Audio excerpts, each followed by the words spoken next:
Greetings Mavericks and new viewers.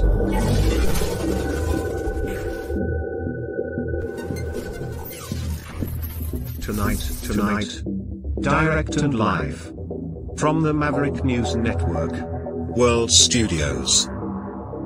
This is Maverick News with Rick Walker.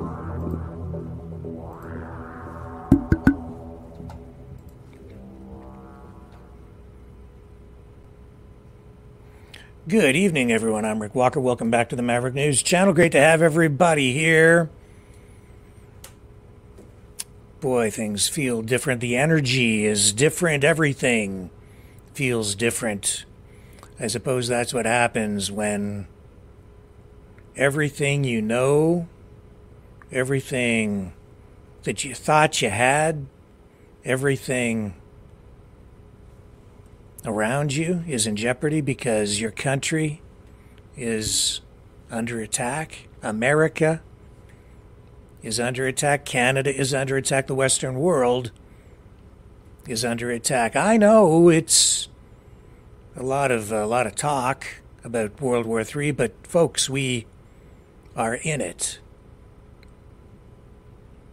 I said a long time ago,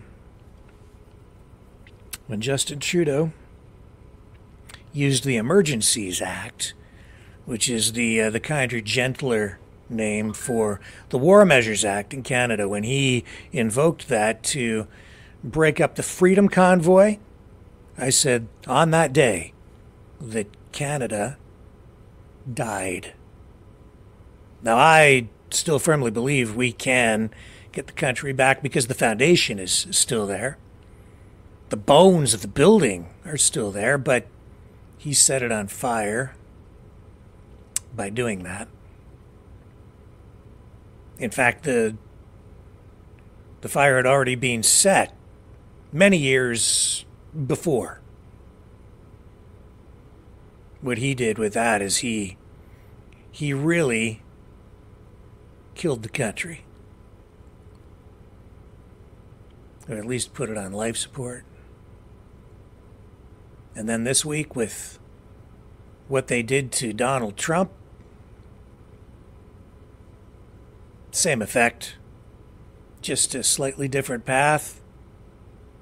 A lot of people seem to feel like the country has died.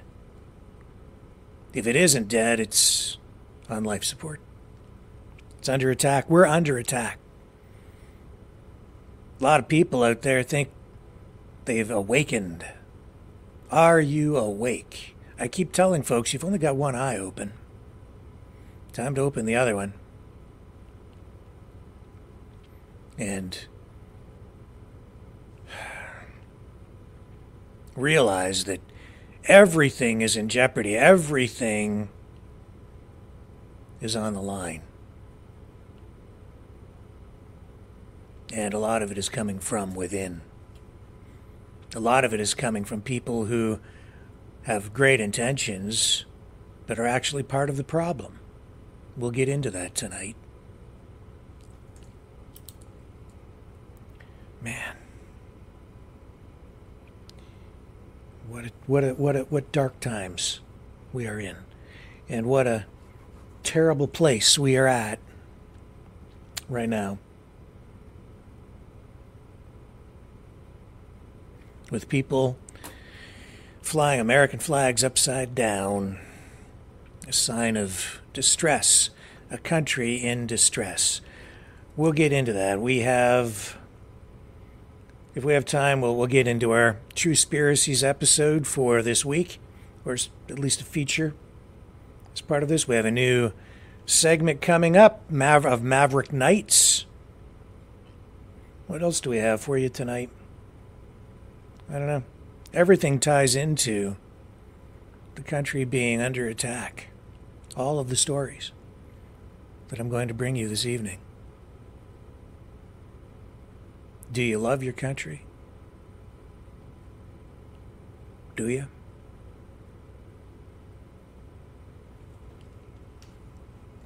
Or do you just want to tear it down, destroy it?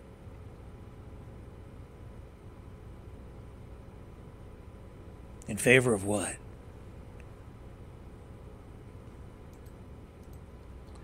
These are the questions that we'll explore tonight. Stay with me. Lots to unpack.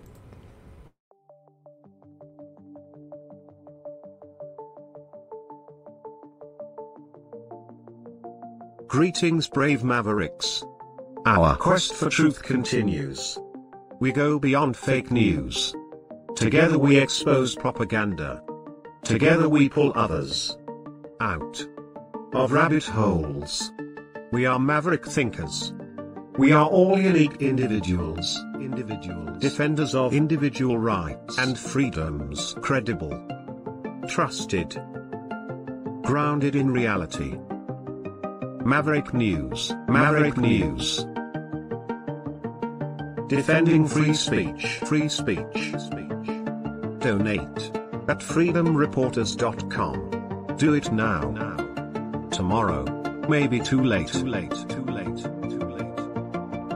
Maverick News. The world is watching.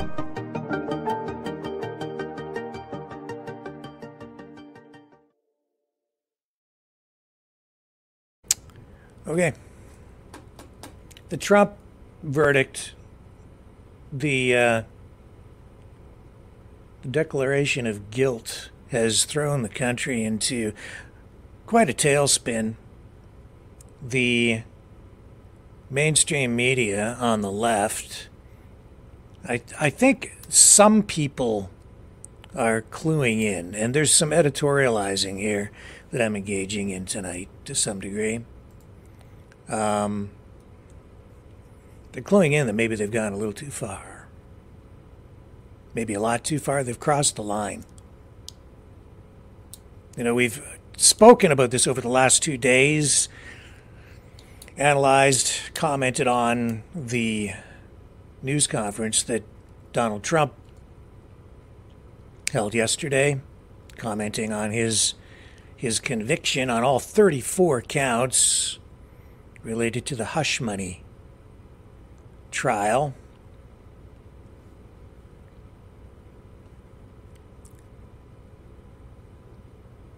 And it's, you know, it's not supposed to be political, but it's political. And you had politicians swirling around, even showing up at the courthouse, opposition to Donald Trump, gloating. You had Robert De Niro show up, a celebrity political operative, just there to stir things up a little bit more. It ended up in a confrontation on the street. We brought you that. This is entirely political. This is an unprecedented situation where the Democrats are throwing everything they can at this presidential candidate to stop him. The nation is suffering as a result. It's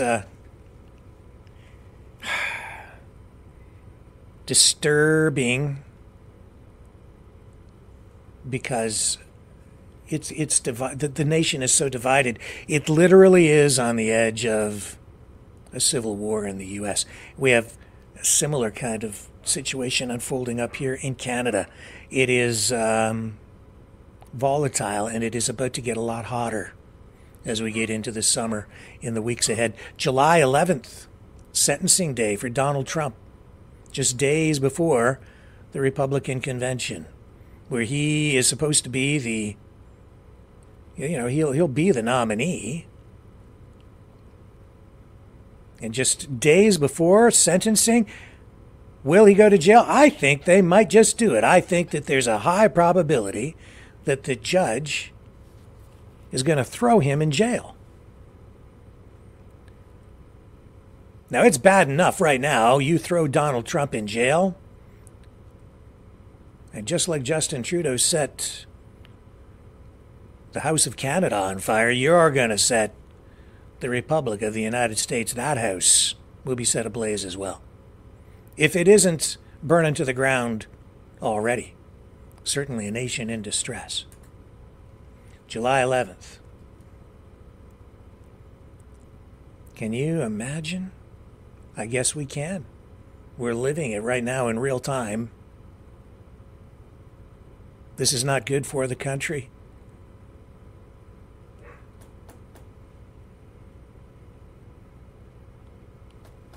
It's terrible. And it extends beyond that. I mean,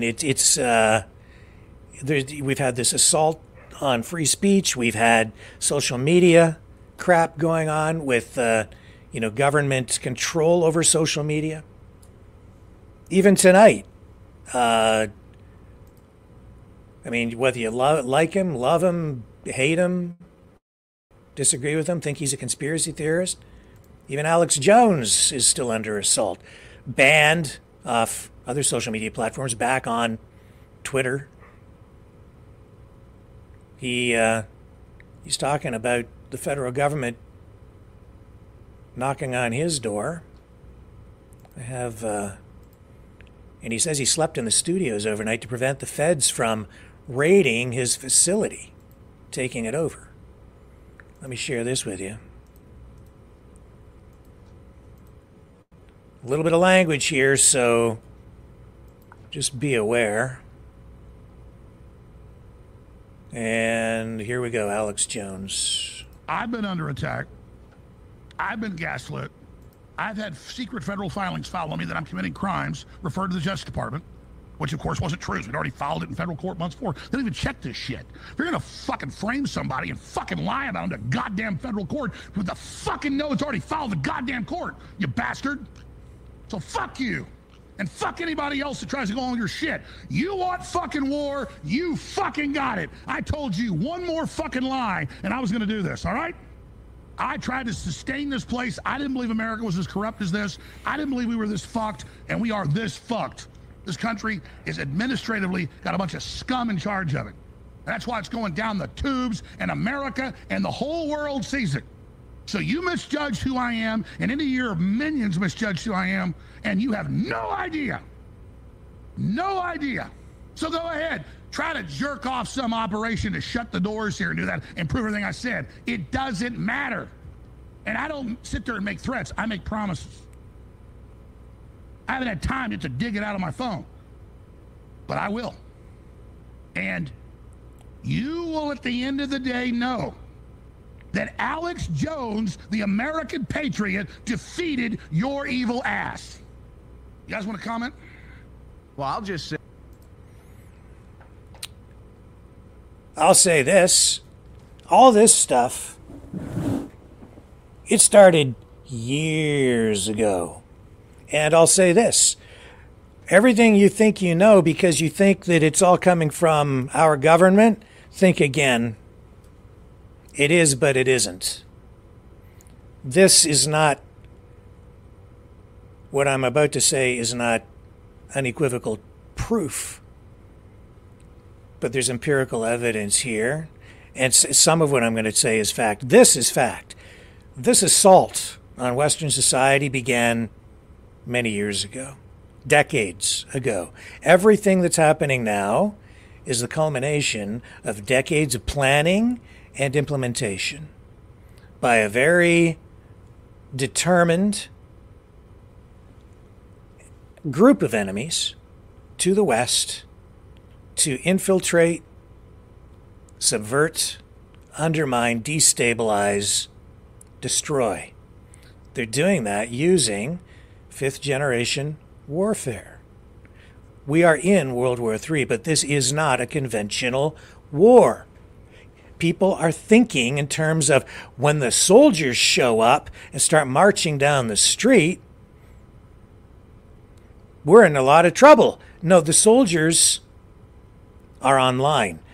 They're turning you into their soldiers by getting you upset and going out and protesting to destabilize the country. They're turning you into their soldiers by screwing with your minds. They've been turning your children into soldiers by capturing our institutions, including our elementary, secondary, and post-secondary educational institutions, our universities and our colleges. They've been doing it for years. They've been doing it by undermining our moral values, by making it cool to be a sinner. They've been doing it. Just listen to what Paul Harvey warned us about many decades ago. Promoting drug use. People have lost their moral compass. Indoctrinating our young people at a very young age into alternative history, revisionist history, making people ashamed of their country, undermining patriotism. Don't tell me you're not seeing it. You know it's true. They were doing it to me when I was in school, and that was a long time ago. It's hard for me to admit that I'm as old as I am, but you see, a lot of this revisionist history, I see it for what it is because I am so old. I've lived through a lot of the history. Hell, I've lived for 1/3 of the entire existence of the country of Canada. Okay? That's how ancient I am. I'm a fossil. And then I talk to my dad, and he's lived almost half. Okay? Almost half. Well, not half. Canada's just over 150 years old. I'm pushing on 60. My dad's in his 90s. I remember talking to my grandfather. I know what went on, man. I remember the space shuttle blowing up. You want to talk about JFK? All right, I'm a Canadian, so it was only sort of in the background, but he was assassinated just a couple of years, the year before I was born. I've been around a little bit. I remember stuff. A lot of it was when I was a kid, but I've seen the country evolve. And I remember the bad stuff from when I was a kid, but I remember the good stuff too. I remember the prejudice that we sort of overcame. We kind of, I think, hit a sweet spot around 1980, from the 80s to the end of the 90s maybe. We had about 10, 20 really sweet years in there when we kind of just hit that sweet spot. The Reagan years, man, when people were proud to be American again.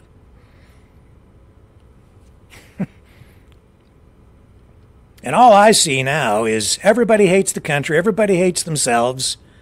Yeah, I mean, every country's got problems, but all I see is like inward looking, it's all navel gazing. Every problem that we have, we blame it on ourselves. Every single thing. Every disaster, we did it to ourselves, even when we're attacked from outside. 9/11, it's an inside job. Yeah, about 20% of the population actually believes that crap. We did it to ourselves. There are bad actors within our own governments, to be sure, but make no mistake, the planning, the implementation, the bad actors that wanted to blow those Twin Towers up, man. You think that's America? Americans want to do that to themselves? You think our government wants to? No. You've got some corrupt people in government, but they're not really working for the government. They're working for people outside the government because they're corrupt and they're paid off. That's the problem. The problem's not the damn system. The problem is the people who infiltrate the system, get in there and corrupt people who are in there and turn them into traitors. Manchurian candidates, political ideology. And it isn't really just that blatant either. We have politicians kind of imported from other countries. And if they're not directly imported, they're importing their ideology and their allegiance to other countries. Why would they do that? Could it have anything to do with like campaign contributions? Man. And when I'm listening to people, rarely do I hear people holding any foreign governments responsible or accountable or even looking at any outside influence or coercion, or even, well, why would it be another country doing anything to us? We're just doing it to ourselves because we're so evil. Oh, let me show you. You know, I keep seeing. Oh, it's like right in front of you, folks. Now, I have nothing against Russia. Nothing. I think Russia's a lovely country. I don't even really have anything against Vladimir Putin. He's just doing his job. And yeah, I think that we had an opportunity to have better relations with Russia, and I think we still could. But the reality is we're at war. Okay? So Russia, China, Iran, North Korea, these are countries that we're having a little bit of trouble with right now, and back and forth. Relations aren't really the best. And yet I see online, and I see through even the Q movement, you know, Russia is not the enemy. And I see that coming straight from Russia. I get it. They want you. Look, here's some media posts. And I'm not trying to crap all over Russia. They're just, you know, we're in World War III. So they're doing what they got to do. But look, this is the effect. They're so good at this stuff. What can I tell you? They're just so good at it. To Russia, the West is not an enemy, but the enemy. All right? What's that mean? That's because in this is a story about, okay. This is a story about, we keep hearing, I keep seeing posts all over the place. Russia's not the enemy. Russia's not the enemy. China's not our enemy. China's not. Yes, they are. They kind of are. We're still trading with them. It's a complicated thing because we're not blowing each other up at this point. And even with Russia, you know, a lot of sanctions. We're really not trading with them right now. Iran, I don't know, like Obama sends them plane loads of money. And yet they're our political adversary. And more than that now, they're definitely in an adversarial relationship with us. But Russia keeps, you know, sending the message that, oh no, we're not, you know, we're your friend. We're not your enemy. Really? Really? So there's that. But while Russia's sending us that message, on the other side, you're seeing this. Okay? Putin says West is Russia's enemy, not Ukraine itself. So the West is Russia's enemy, but Russia is not our enemy. Isn't that confusing when he says that? Are you getting it? Yeah. We've got an issue. Russia's not even our worst problem. And we can smooth things over there, and we can have better relations. We need to work at that, right? But, guys, you can't blame everything on our government. What you have to do is identify the politicians who are corrupt, the politicians who are causing problems, the bureaucrats who are selling the country out, hold them accountable at the ballot box, get out there and get politically active. I talked this past week about even a Canada-wide school walkout in protest of, you know, pride flags at, you know, during Pride Month and so on. And I said the next night, don't do that. That's what they want. They want you to do this stuff. Why? Because it destabilizes everything, and they love that. Okay? Like here's, I'm going to run this. This is exactly what I'm talking about right here. This is what's going on out there. And you think we're not under attack? Hundreds of pro-Palestine protesters stormed into the Brooklyn Museum. All right? They went through barricades. They pushed staff out. They're occupying the building. Now, I'm not sure exactly where we're at this hour. I'm not sure how old this information is. I haven't had a chance to update this. So you've got 500 to 700, maybe more, pro-Palestinian protesters stormed into the Brooklyn Museum. And I'm going to run the footage. I'll try to get the most up-to-date information on this. Let me run the footage first. Then we'll get the update on where things stand there at the museum. Okay, here we go. Look at this. Now, you tell me, does this look normal?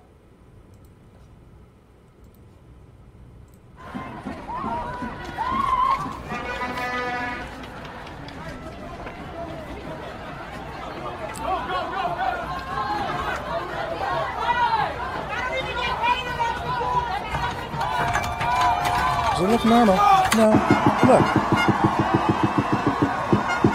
Oh, it's just a peaceful protest. No, it's not. It's an occupation. They're seizing property, public property.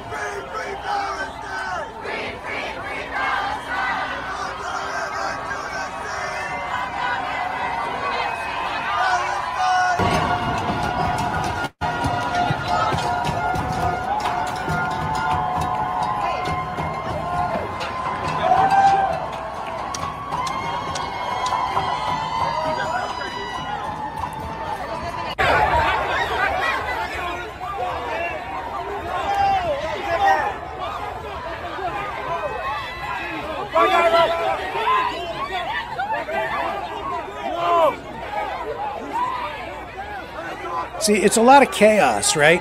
And it's like, well, whose side is this guy on? Whose side is that guy on? Which side is Alex Jones on? Should the feds be going in there and taking over his studio? I'll tell you this, Alex Jones and InfoWars, they've done as much to destabilize the country as just about anybody else I know. With, you know, it's free speech, but it's like Twitter, X, and the cesspool of information that flows online there, that's very destabilizing too. Now, that's free speech, and I don't want to stop that. But a lot of the information on there is designed to destabilize things because it is absolutely propaganda. And a lot of what Alex Jones spews is propagandistic, destabilizing. And then the feds show up. Well, I don't know that I trust... I certainly don't trust the Biden administration. I think that a lot of what they do is destabilizing as well. What did they do to Donald Trump? That's very destabilizing. That's like taking a flamethrower to cans of gasoline, aviation fuel maybe. Everything is just blowing up. It's become chaotic. It is anachronistic. It's... And as I say, this started decades ago, man. It's in our schools. They've been teaching people to hate the country, hate themselves, hate the religion, hate everything about themselves, be ashamed. Oh, you're an occupier, you're a colonialist, you're a this, you're a that. It's identity politics, dividing people into little groups, getting everybody to fight with each other, destabilize the whole country, cause a great big problem, and then come in with a solution. And then what have I been telling you? What has Dragon been showing you at McGill and UCAM universities with his coverage? Who's doing this? Is it the Palestinians? Yes and no. They cleared the encampment out of Columbia University, right? And they came back. And they tried to set up another one. And as they were setting that up, they moved in. And security, cleared them out. Here's what it looked like. So they got a toehold in their game. They started setting up tents and doing the whole thing. They changed the name to the what was it? The Gaza Solidarity Encampment, resurrected. It was done just prior to the alumni weekend, but security went in and they broke this up. Anyway, here's what it looked like as they were sort of getting reestablished there.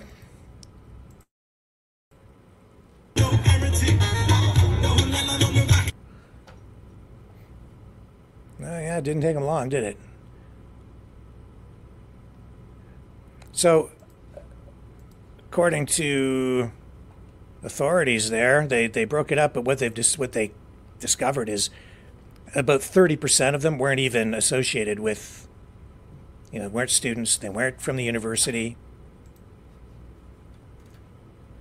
Who are they? Well, we showed you. I mean, they're literally flying, banners with the hammer and sickle on it.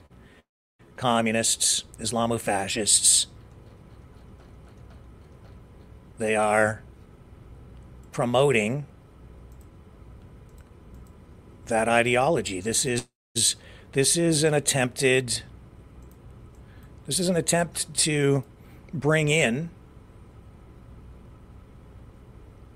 to tear down Western society and replace it with, like I've been saying, like a communist-fascistic system of government.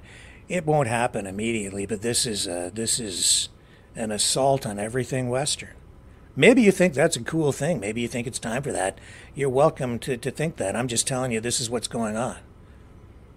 Maybe you hate capitalism. Maybe you hate the West. Maybe you hate freedom. Maybe you want to live under an Islamo-fascistic, communistic, authoritarian regime.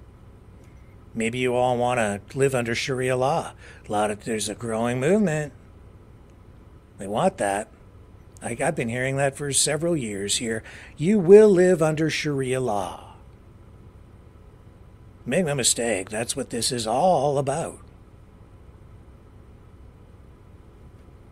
They knew that attack on October 7th against Israel, they knew that was coming years before it happened. Guarantee you that. You know why I know that? Because I heard rumblings about there's no stopping this. There's no,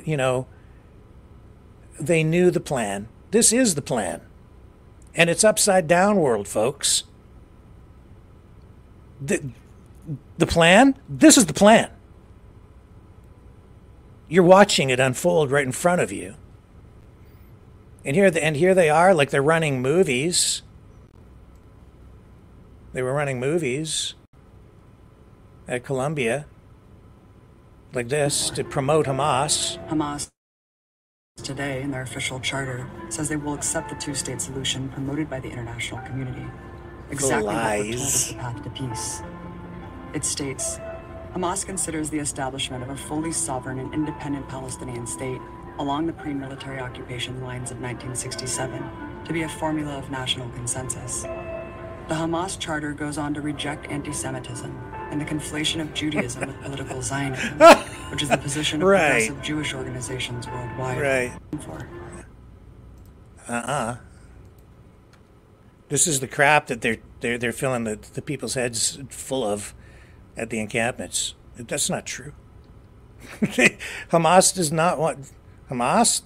They want to destroy Israel. They want to wipe it off the face of the planet. That's their primary objective. Oh my God. And people are buying it. You know why? Because those heads are full of mush. Those students, those youngsters on campus, yeah, very impressionable. And then I listened to, there's such naivete out there. It numbs my mind just listening to people talk these days. What are they also after here? They want divestment. They don't want any money spent on any military spending. What is that all about? They want to disarm the West. And then I hear even politicians saying, we're going to shut down all the military bases, all the American military bases all over the world. Do you know what that would do? You want to talk about destabilization. As though the rest of the world will it'll be just a perfect utopian world. All that has to happen is the United States just has to pull out from all over the world and just not intervene in any wars. Just stay out of everything. Just stay home, America. That's what they want. And that's really stupid. And it can't happen. It can't happen. If it were to happen, the world would go to hell in a handbasket. When country A starts bombing country B and exterminating people, and the United States, you think the United States is going to sit on the sidelines while genocides are committed around the world? Oh, the United States commits all the genocides. Do they really? Do we really? I think we get involved in a lot of things that are distasteful and maybe inconvenient, to say the least. We get sucked into a lot of stuff around the world because we are powerful, because we're affluent, because we've developed technologies, because we've built the best damn society history has ever seen. And we've built more wealth and prosperity here than the world has ever seen. And we've been a beacon of hope for the entire world. And that's why when people who are truly oppressed around the world get into trouble and they're getting the crap kicked out of them, murdered en masse, what happens? People look to the United States to intervene. And we have. The Western world has. And then we get trapped. And then we get in there and we make mistakes, and we have, our system isn't perfect either, but a lot of what goes on, it's like, it's pragmatic, right? It's like, well, okay, we'll have to do this, and we have to get involved with this guy, and now this dictator's in charge over here, and what are we going to do? And you have these people making these decisions, and it might not always work out, and it might look terrible, and some of these choices that are made in the international stage that have been made over many, many years, you've got leaders who are presidents who are making choices based on the lesser of two evils. There's no good choice. And then everything's conflated, and everything then ends up being blamed on the United States. Everything's blamed on Canada. Everything's blamed on the Western world. And it works because our system is open.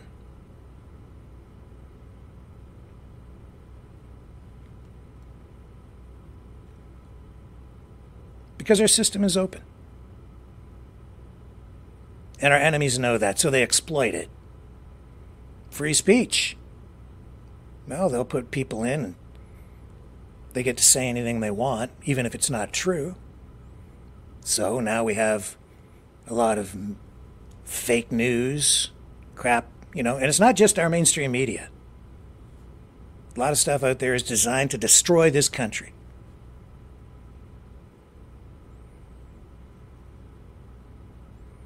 The system is vulnerable. I've said before, the greatest strength of our society is freedom. The Achilles heel is also freedom. Democracy's strength is democracy. It's also our greatest weakness, because you can elect bad people. You can elect people who don't have the national interest at heart, don't have your best interest at heart, and they'll lie to you. They'll deceive you to get the power. And we're seeing that happen. It's happening right now. So democracy is very messy.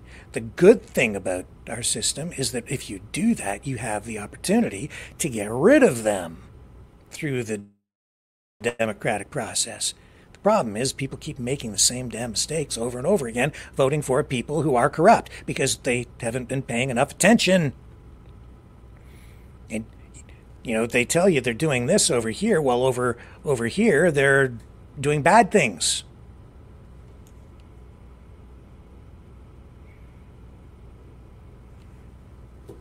Justin Trudeau opening the border.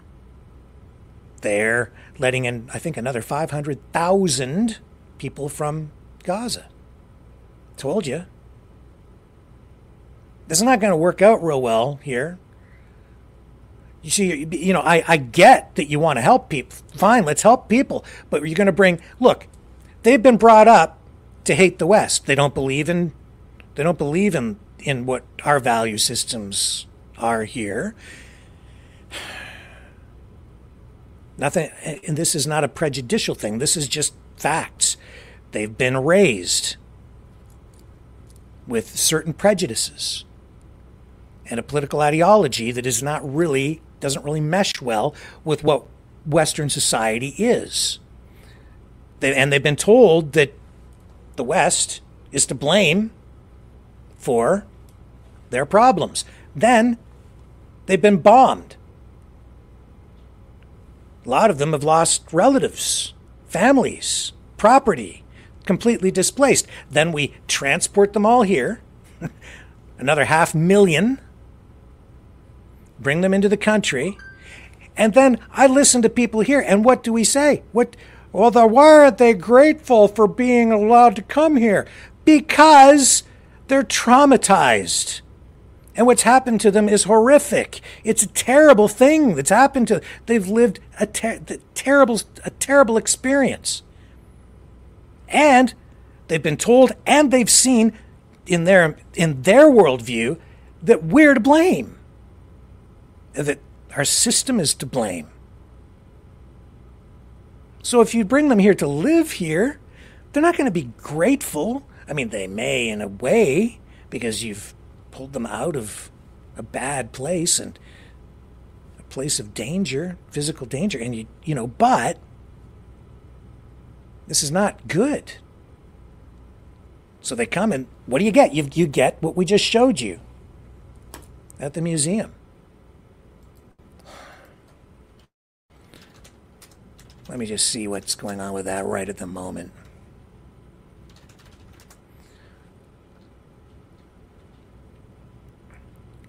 So this was, this was happening yesterday. So are they still there?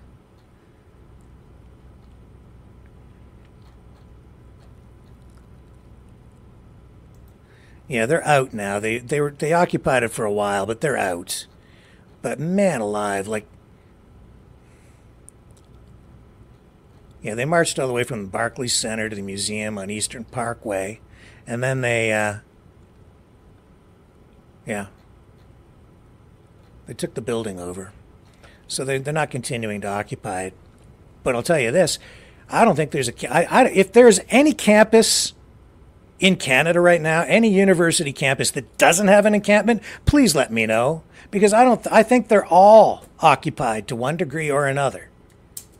All of them. And it isn't just in Canada, and it isn't just in the United States. It's all over the Western world. What have we got going on here? I've got some figures.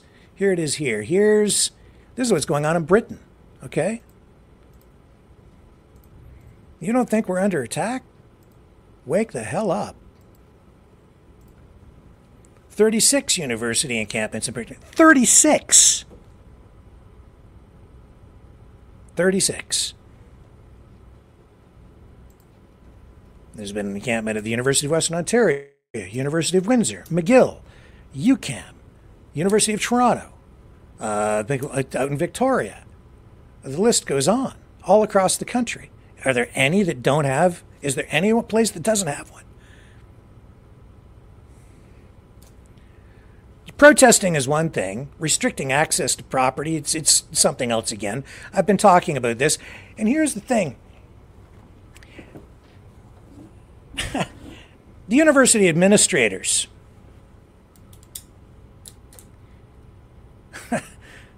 they've filed for injunctions after letting these encampments take hold. And they let them sit there, in some cases for weeks. Then finally they get around to filing paperwork requesting a court injunction. They go to court, and then it's rejected.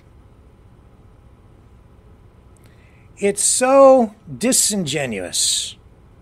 These universities are all so woke.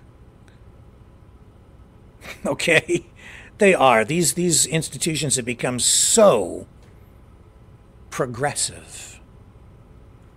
They're so left-wing. That do you think that they really meant it? I don't think so. Half the faculty is out there supporting what's going on. The other half is just kind of silent, probably afraid to speak up. And the administration, they've got a duty to the public. They also have a fiduciary duty to the institution itself and a duty to the students, all students, to ensure access. So they have to do something. So they wait for a while, and then they lollygag, and then what have they done? They finally get around to filing some paperwork for an injunction, so it looks like they're trying to do something, when I think in reality they're really kind of okay with it.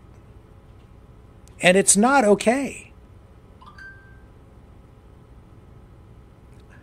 I'm not defending the actions of Netanyahu. I said before that the Israeli government's response to October 7th was wrong. It was a mistake. They shouldn't have done what they did. I get it. Is it a genocide? I personally don't think it rises to that level. And I think also that people have lost sight of the fact that October 7th was basically a declaration of war through an act of terrorism against the state of Israel. And Israel has responded by going to war against an enemy that was ill-equipped to deal with such a powerful force coming in, other than to hide behind civilians and inside tunnels. And so, as a result, you've got this terrible situation where the Israelis have gone in and they've leveled everything. And yes, a lot of people have died. Tragic, terrible, horrific. A massacre, yes. Genocide, that's another question. That's a legal matter, a lawful matter to be settled by other means, I suppose, possibly by the ICC or the ICJ. That's a whole other matter. That's a separate issue.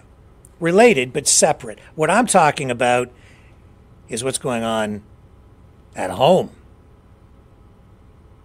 On our shores. Domestically. That attack on October 7th wasn't just against Israel. That was designed as a catalyst for everything you're seeing going on around the world. You think they didn't know that these protests were going to happen? They damn well knew. This was all choreographed. These protests are not organic. You don't get worldwide protests like this, organized to this degree, without a whole lot of help behind it. This is not the CIA.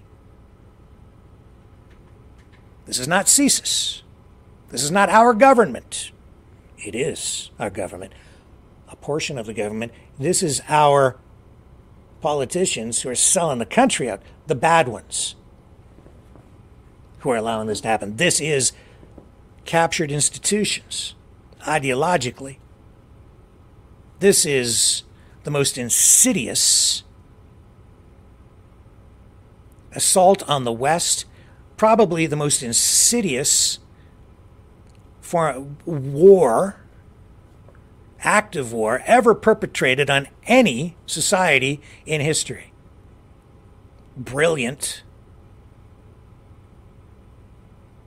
deadly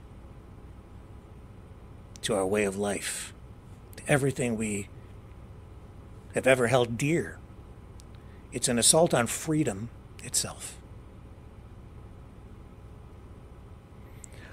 I didn't even have time to really fully prepare for this thing tonight.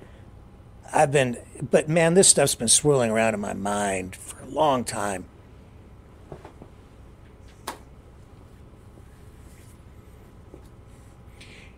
If you can't see it, you're blind. Because you've only got one eye open. You've only got half vision.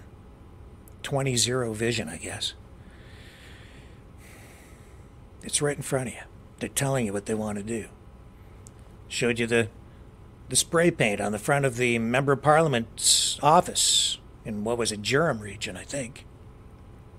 Was it Durham? Anyway, might be the wrong writing. It said, Palestine's burning, Toronto will too. Believe them.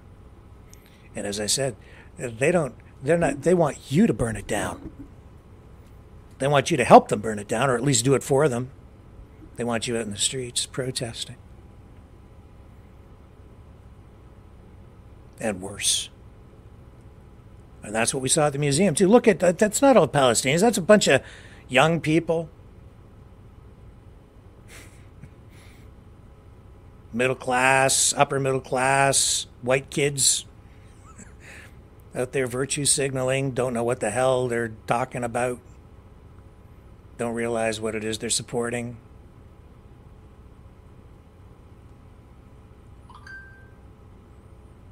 And then I listen to people, right? And they're like, oh, it's the whole thing. Like, they're anti-Israel over there, but they're pro-Hamas, or like they're anti-immigration, anti-Islam over here. It's like, you know, it's like gays for Hamas. It defies logic. And here we are in Pride Month.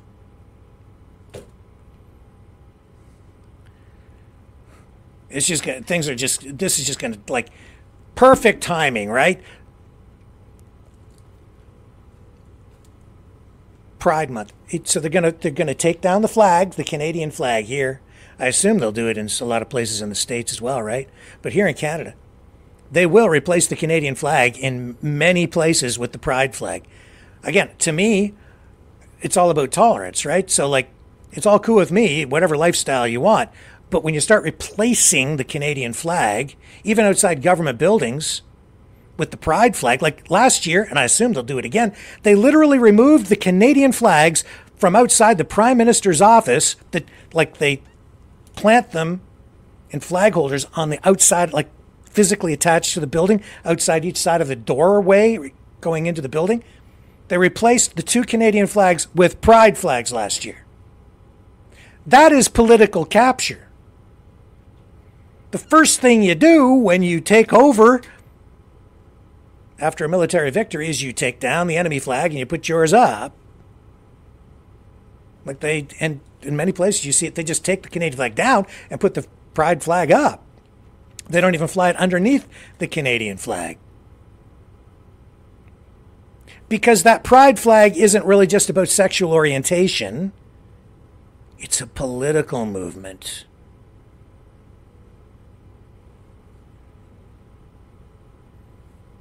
It represents the progressive, radical, neoliberal fascists. And they're taking over. In fact, they, to a great degree, already have. That's why people are so confused. It's like, who's the enemy? I don't know. The government is the enemy. Because the government is acting in bad faith. Because we do have some players in there who are absolute far left-wing lunatics. Like Jagmeet Singh. NDP, New Democratic Party, Socialist, that was always the party of the working people. Not so much anymore. Now it's the party of immigration. So what's he pushing right now? Here's okay. Here's a video from him, just I think in the last day, about 1984. This is they're going to seek official recognition of the 1984 Sikh genocide in Canadian Parliament. All right. And he's like, never forget what happened in 1984. Canadians don't remember what happened in 1984 because they don't even know what happened in 1984 in India, because it really doesn't have anything to do with Canada. But he's making it Canada's business. Here's his video. 40 years of injustice. 40 years since the Indian state invaded the Var complex, as well as dozens of other Gurdwaras across India. 40 years since the Indian police began its campaign of extrajudicial killings, torture, and disappearing of innocent Sikhs. 40 years of trauma, of pain, of suffering, but also 40 years of resilience in the pursuit of justice. This month, when we mark 40 years, let it be marked by our commitment to have India's crimes be recognized as a genocide. The NDP is seeking the official recognition of the Sikh genocide in the Canadian Parliament this November. Join this movement by supporting our petition and making sure your voice is heard. This is about the separatist movement, as far as I can tell, in India. This is why the Indian government is so upset with Trudeau. This is happening because Trudeau has become entangled with the Khalistani separatist movement. And he's been allowing some of those activists, a lot of those activists, to come here and get dual citizenship and then hide behind their Canadian citizenship to avoid the pursuit and prosecution of the Indian authorities, because they view a lot of these guys as terrorists. So the Indian government views what Trudeau is doing as harboring terrorists. And Jagmeet Singh, he's not popular in India either, because of his political stance on issues just like this. And so he wants the Canadian government to take a harder line on this against the Indian government. We're literally like, and then people say, well, you shouldn't be intervening in anything. And yet we get sucked into this stuff. Sometimes, it's like, okay, I get it.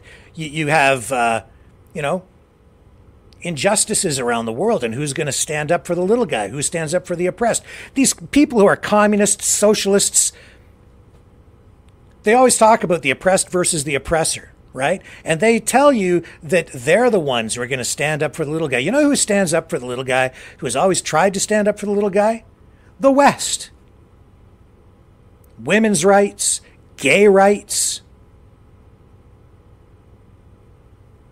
people who don't have a voice for themselves. It's always been the West. But things have gotten out of whack, right? Look, it's Pride Month. Cool. All right, fine. Do what you want. But the progressive left, they've lost their freaking minds. They can't get their heads wrapped around this. They formed this weird alliance with the Islamofascists, and it's because it's anti-capitalistic. Everything is dysfunctional. Nothing really seems to make sense, because I think these people are just stupid at the end of the day. They're so busy virtue signaling they can't think straight. So you have gay people supporting Hamas, and if they went to the Middle East, they'd get thrown off a roof of a building. And then they celebrate Pride Month, and oh my God, it's ridiculous. And then I I listen to the progressives and even libertarians and others who say they want. I've been listening to them, especially in the last week. It's like they're so naive, misinformed, misguided, that they call for justice, but they advocate for the very things that cause the problems. They kind of are the problem, while they think they're the solution. It's just reverse logic. They can't get their heads wrapped around over, what's right and what's wrong. Especially when it comes to things like the military. They want social justice, but they want the United States to pull out of all of these countries and all these bases all around the world, because it's only the United States that's ever evil. What do you think's going to happen when the United States leaves? You think all these other countries would just leave all the other countries alone and it would just be world peace? The vacuum would be filled. You'd leave a lot of people defenseless. Europe would be destabilized. Asia would be destabilized. China would rise. Russia would do whatever Russia wants to do, I guess, because there'd be literally no real opposition, even in Europe. I mean, all those countries, sovereign states, I'd like NATO. NATO must be disbanded. The military-industrial complex must come to an end. Okay. What happens if NATO just disbands? Look, the Berlin Wall falls. Reagan stands out there and says, Mr. Gorbachev, tear down this wall, and it falls. Communism is defeated. Well, not really, but the Soviet Union fell. And the world cheered because all those Soviet states that had been under the Soviet occupation or the Soviet boot or Soviet control, however you want to look at it, they then became free and the world cheered. Yay! They're free countries now. But something has turned in the decades since. And now these countries that people cheered because, they're now free. East and West Germany united, now free. Poland free. Czechoslovakia, things changed there. All these different countries. Ukraine, no longer under the jurisdiction of the old Soviet Union. Now each of these countries, sovereign states, entitled to self-determination. And then I hear these progressives saying, oh, no, NATO's got to be disbanded, and what do you think's going to happen? Trump has a right, as far as I'm concerned, on this. He's like these other European countries. They have to pay their fair share. They want defense. They have to contribute. The United States has been providing defense for all of these countries and others, like all over the world. The United States has been creating an umbrella under which all these other countries have been living free. Yeah, sure. I mean, the price they pay, I guess, is that they're using the U.S. dollar and they're part of the Western system.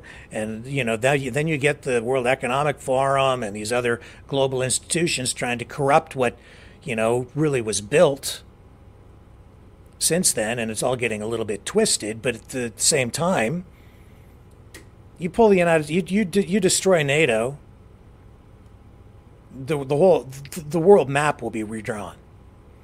And your standard of living, your way of life, everything here in the West, trust me, it'll be gone. Because everything will be destabilized. The U.S. dollar, you think it's under pressure now, you get rid of NATO. There will be no U.S. dollar. It will be gone. You close those bases all over the world, you pull all the troops home, you take U.S. influence out of everything. You think women's rights are going to be protected in any of these countries? You think gay rights will be protected? It's Pride Month. All you LGBTQS plus political activists out there supporting Hamas, give your head a shake, man. Can't do this. As much as I would like for there to be world peace, Reagan had it right as far as I'm concerned too. He had, he had, to a degree, peace through strength. I also believe you'd have to have strength through peace. I think that oftentimes we've overstepped, overreached. And sometimes it's been necessary, I guess, in the eyes of the people in charge and control of the military operations around the world to get into bed with bad people. It's like pick your dictator, which side you going to pick, and what's the worst of the two evils, and who can you control to bring stability to a region. It's not always simple, is it? And the reason, frankly, why a lot of that happens is because the United States, in my view, is not the dictatorial, authoritarian country that everybody makes it out to be. It's kind of caught between a rock and a hard place. I would call it the penalty of leadership. When you're at the top, everybody wants to take a piece out of you, and you have to make real tough decisions. And when you are the world's policeman, I guess sometimes quite often you kind of get sucked into bad situations and things spiral out of control. And yes, we've had some warmongers in there, and we've had people making a profit, and there are all these other kinds of problems, and nothing's been perfect, that's for sure. But that's because it's the law of the jungle out there. You get outside the U.S. Canadian borders, North America, the borders of any sovereign state, you get out into the real world, you have a lot of people who want to kill you. You have a lot of people who have alternative political aspirations and views and ideologies, and they want what they want, and they're going to oppose you, and they don't like what you've got, and they're jealous and envious, and they want what you have, and they want to take it away from you. And we've lived a spoiled life. I certainly have. We all have. Under a nuclear umbrella, providing protection for us, and the world's strongest military, the strongest in history, maybe still the strongest, I don't know, but a rising group of military forces on opposing sides around the world now. And the whole situation has become more complicated. It's more difficult, but I'll tell you this. What we have, what we're supposed to be, it's worth fighting for. Because it is about freedom. It is the alternative. The other alternatives kind of suck. They all suck. Communism, fascism, centrally planned economies. History has shown us that all these ideas, all of which are old, nothing new, nothing innovative, they don't work, not very well. And even these countries that appear to be anti-capitalistic, you know what they're using for prosperity? You look at China, you look at Russia, you look at Iran, you look at any country. You know what it is that drives their economic rise? It is capitalism. It's exactly what it is. Oh, they have authoritarian they're authoritarian governments on the social side. But when it comes to the economy, especially with China, they're mercantilists, okay? It's a fascistic kind of economic system that they've employed. Communist government, but they're using capitalism embedded with a government control mechanisms to fuel their economy. You do business with China, they're the best. They're nobody's more capitalistic than the Chinese. They're really good at it. It's just that it's not about, for them, it's not so much about small business. It's about capitalism, state-controlled capitalism, which is a form of fascism. They've got their own little system of it, but it's capitalistic. Anyway, I digress. The point is, we've got massive protests in the street. Unprecedented levels of protesting in the streets here in Canada. Certainly in the United States, it's ramping up again because we're in an election season. You have encampments at virtually every university in the Western world now. You have people confused. Everything is being destabilized. People can't tell who the good guys are and who the bad guys are. You see, because that's what it's about. It's about destabilizing everything and tearing it down. Destabilize and destroy. Destabilize and destroy. Once it's all torn down, then we'll find out what it is they actually have planned for us. But that is the ultimate goal. And they're using all of us to achieve that goal. They're filling our heads with all kinds of propaganda. They're convincing us that it's our own government to blame, so they've turned us against our government. We no longer have any trust in our own institutions. Some of that is justified because they've infiltrated those organizations. They've undermined the integrity of many of the things, many of the institutions that make up the very fabric of our society. As I said, this started decades ago with far left progressive programming through our education system, starting, and now it's all the way down into, the primary grades and even kindergarten. And they're fueling it, they're funding it, they're finding these foreign governments. We know that they are involved in foreign influence in our elections. We've seen the inquiry here in Canada over the last couple of months, the inquiry into foreign interference, acknowledging it, Canadian Security Intelligence Service, reports coming out of there, testimony at that inquiry, telling us a lot of what is going on. China, very influential now in what's going on in Canada because of their foreign influence operations, propaganda, spies, information warfare, doublespeak. And it's cool right now. Everybody loves to hate the government, right? Nobody ever trusts the government in a free society anyway, but we need to start looking outside to find the real root of the problem.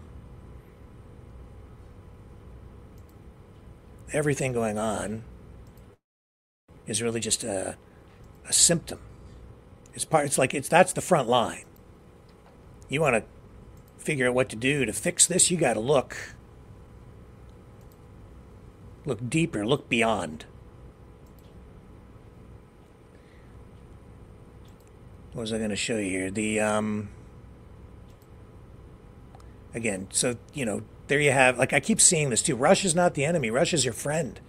Russia's a competitor. Russia's acting in their own best interest. Russia's doing what they're supposed to do. Vladimir Putin is just doing what he's supposed to do. He's the leader of Russia. He's looking out for Russia. And we've got operations over there. They've got information warfare operations over here. I watched Glenn Beck just this week talking about color revolutions. He's convinced that we are in the middle of a color revolution. I agree with that 100%. I've been telling people that for a long time. These protests, these are all evidence of what they call a color revolution. But even Glenn Beck only has one eye and maybe a little bit of the second one fully open because he's still looking inward. I watched his report, his special report. He thinks it's all coming from within. Yes, it is, but it isn't. It is coming from within, but it's also coming from outside. And the root of a lot of this stuff, in fact, the root of it is actually foreign governments. And yes, we have politicians in place who are not acting in good faith. And those are the ones who are helping to facilitate this. They're like foreign agents that we've elected, and so it's legal. That's why our system is vulnerable. See? Yeah. You could be working for the Chinese, you get elected, now you are the government. If country X gets their guy elected prime minister, now country X, they just took over the country, didn't they? That's a coup. Without firing a shot.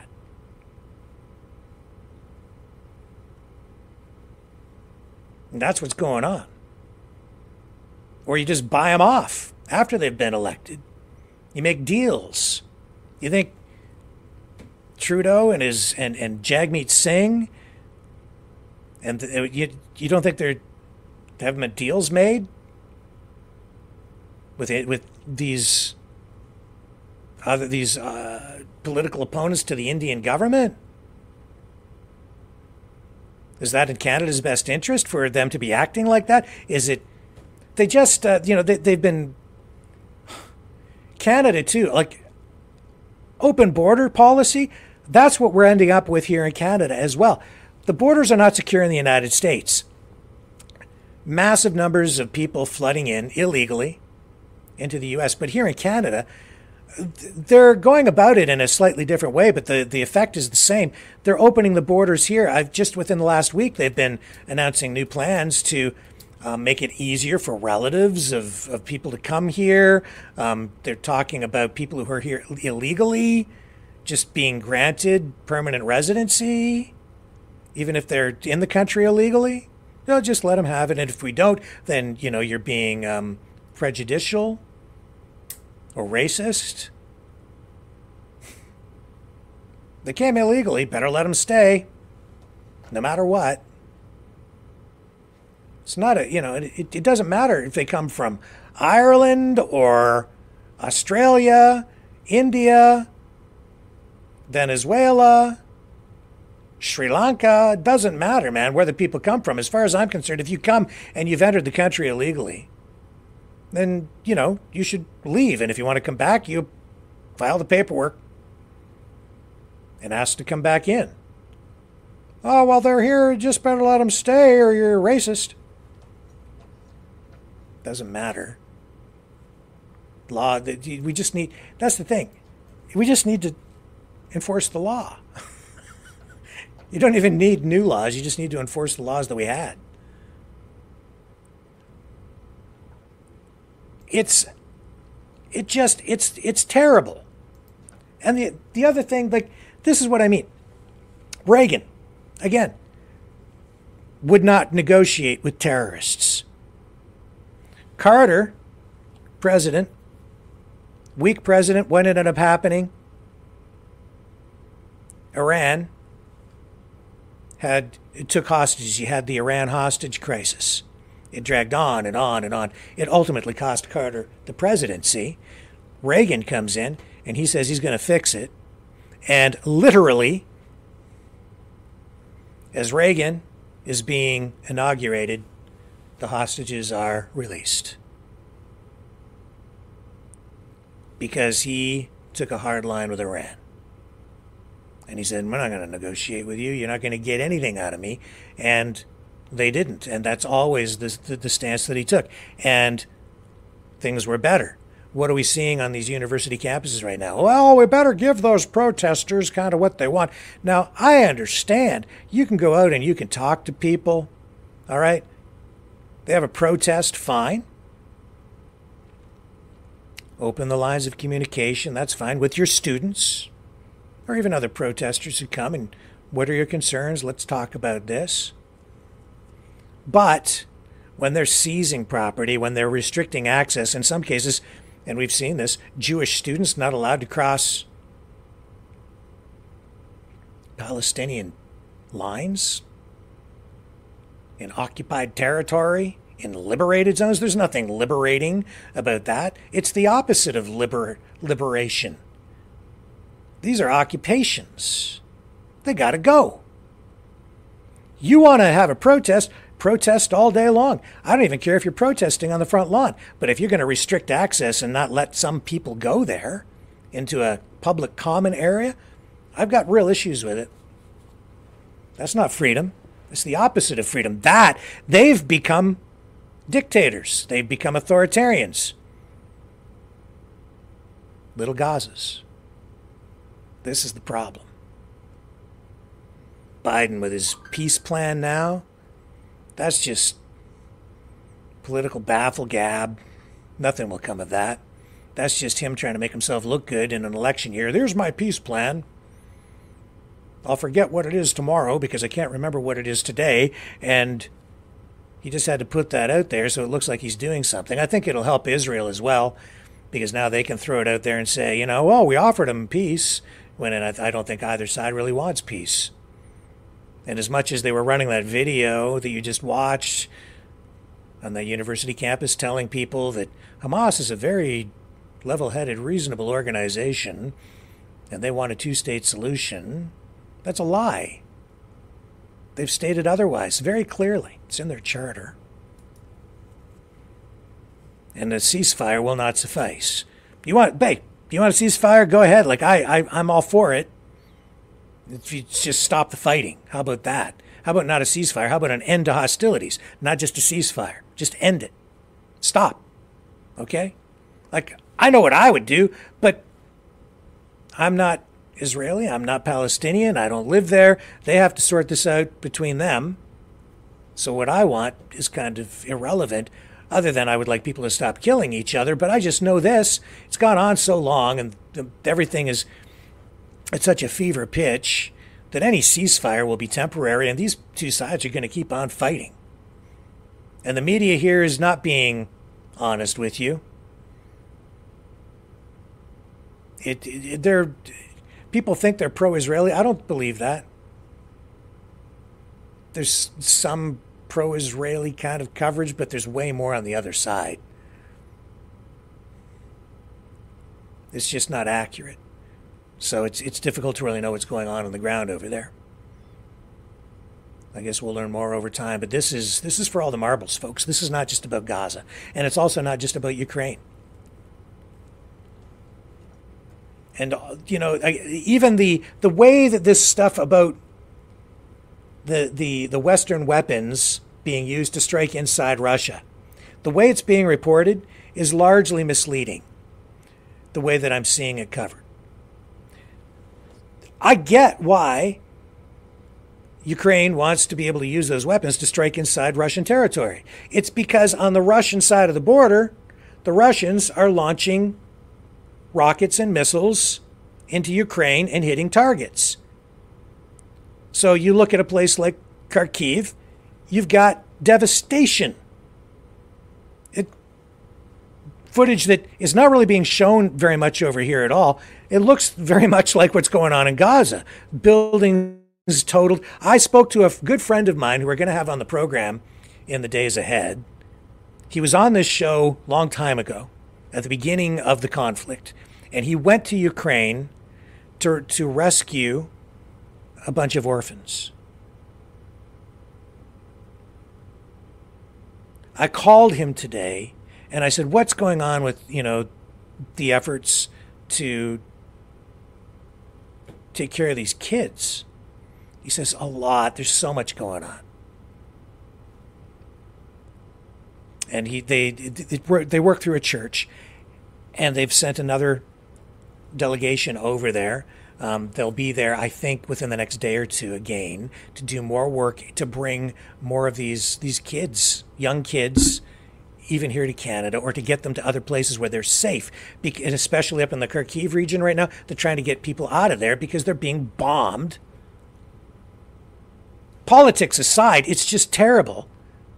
And to have kids in harm's way, so they're getting these orphans from these orphanages out. And I said, so what's going on? And he told me that they have like 3,000 kids.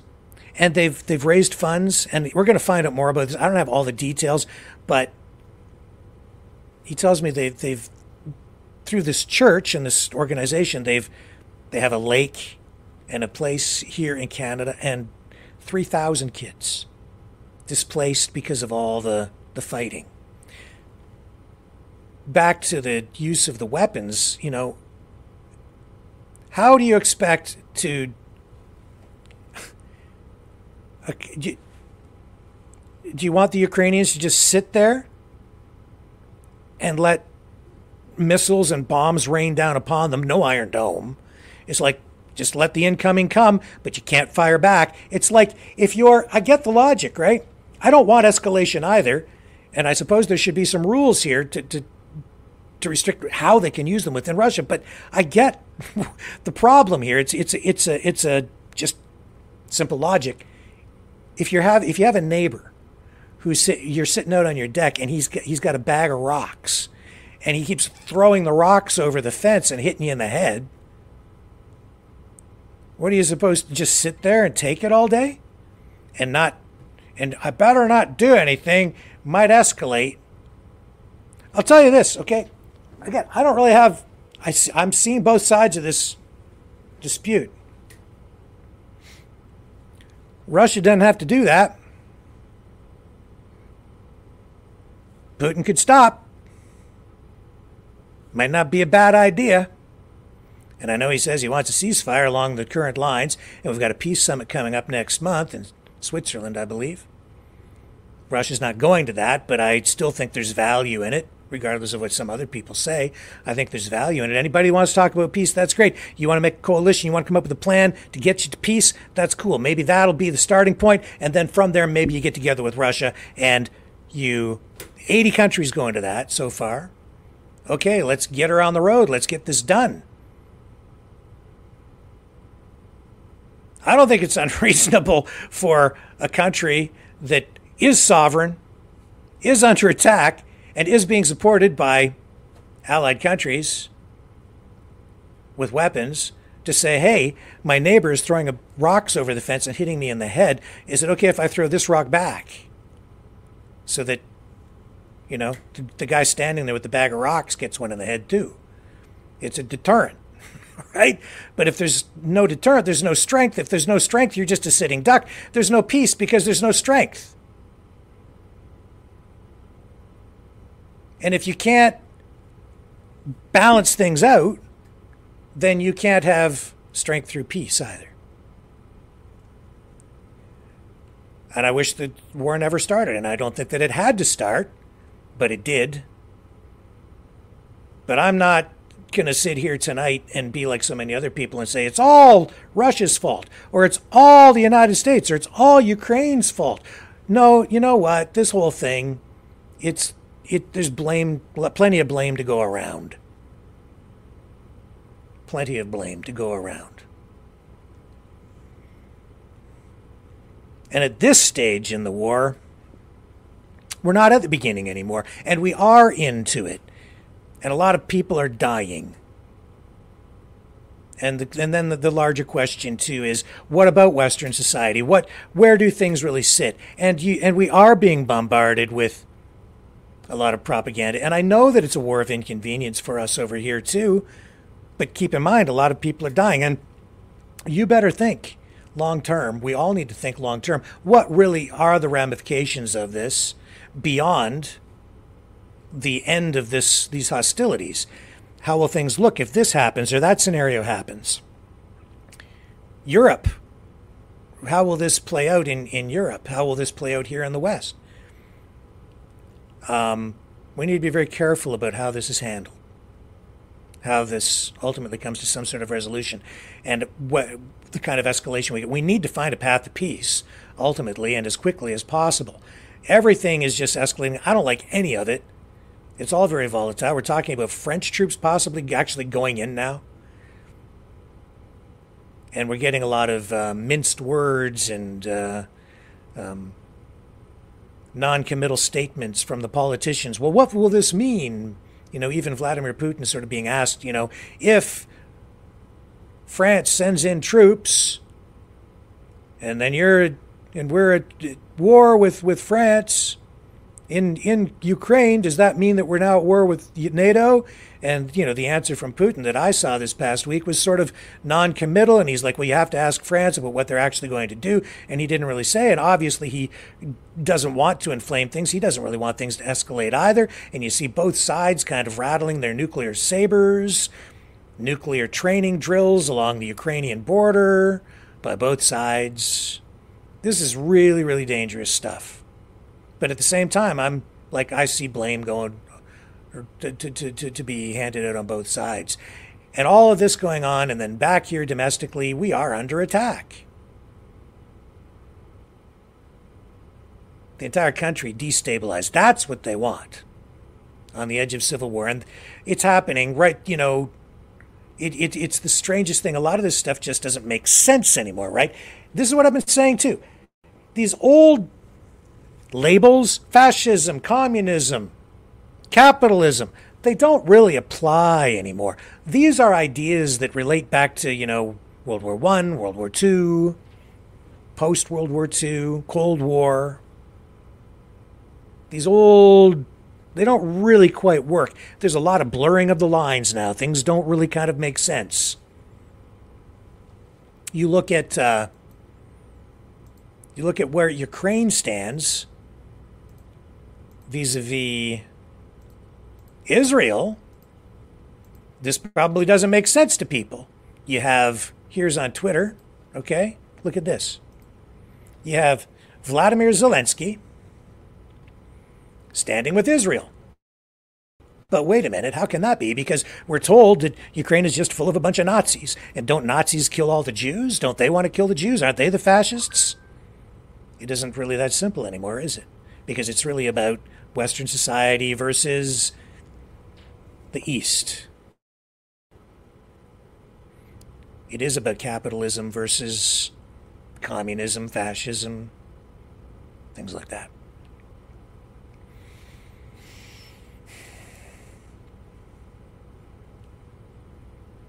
Times have changed. The countries have changed. There are Nazis in every country. And yeah, in Ukraine, they do have a far-right nationalistic political movement. They absolutely do.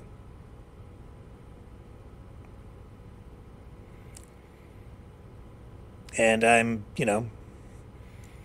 get what kind of went on there, sort of a civil war prior to all of this, starting it and so on.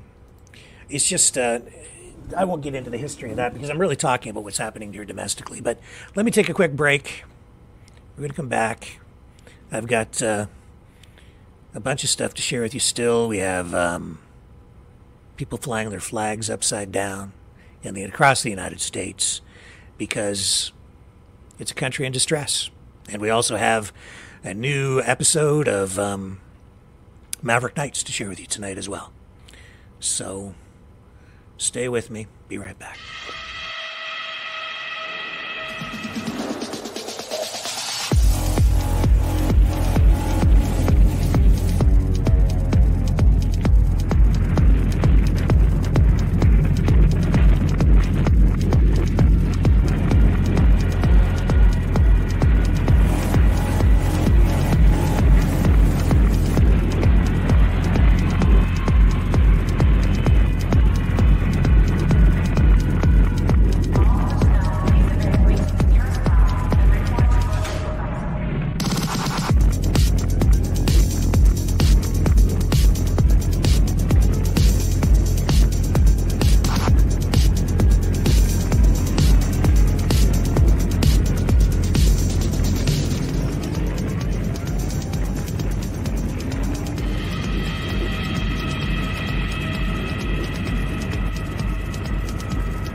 Maverick News.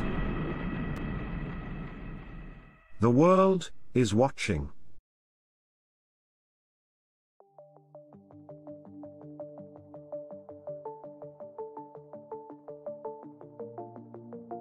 Greetings, brave Mavericks.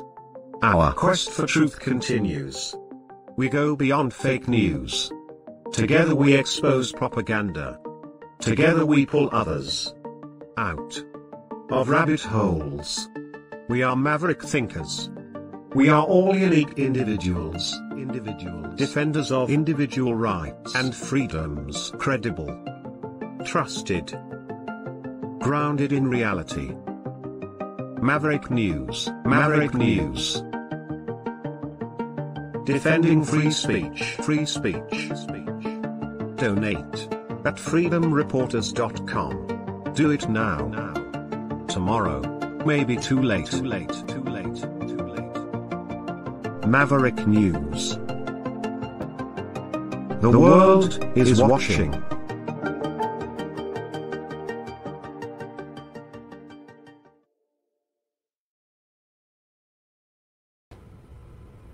Okay, I'm back. So yes, all kinds of evidence, intelligence reports, public hearings into foreign interference, with plenty of evidence supplied to show that we have foreign interference in what's going on over here right now. The fingerprints of foreign governments all over these protests on universities, these encampments in the streets, obviously choreographed, being funded in many cases by outside non-governmental organizations. And yes, in some cases, domestically as well, by, again, political activist groups, organizations like the Tides Foundation, the Soros bunch, right? All of this, George Soros, plenty of evidence to show that it's a combination of factors that is contributing to the destabilization of the country. And because it's an election year, it's amplified, it's worse. And I would say that you have Biden, who may not be, I'm pretty sure he's not acting in the best interests of his country. I'm pretty sure Trudeau's not acting in the best interests of our country. And then they're using lawfare to go after Trump. Got the conviction this week, unprecedented. This is a new ad that Trump has just released in response to what they're doing to him. This was done by the Biden administration in order to wound or hurt an opponent, a political opponent. Mr. President, can you tell us, sir, Donald Trump refers to himself as a political prisoner and blames you directly. What's your response to that, sir?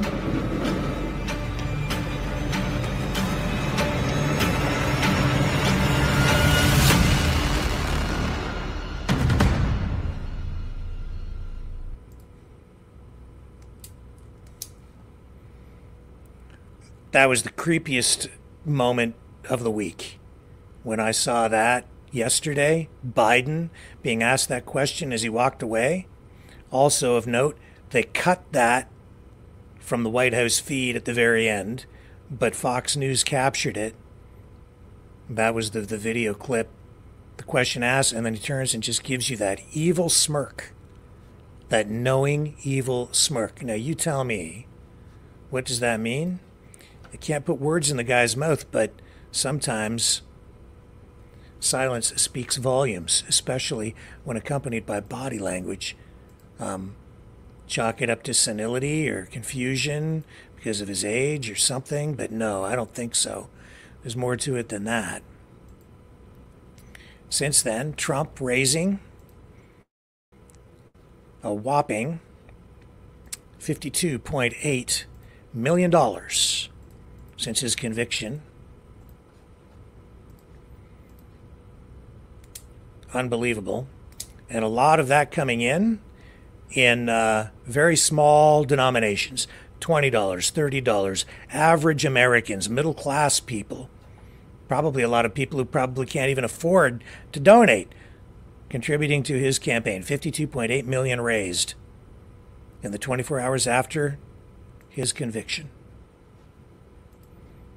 Incredible. That should send a signal to Trump's opponents. They have poked a sleeping giant.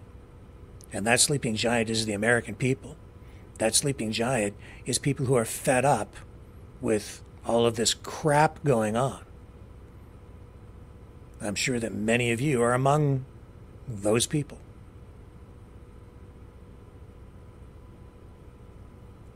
People are in despair because they see that the country is under attack. They are attacking Donald Trump for the good of the country over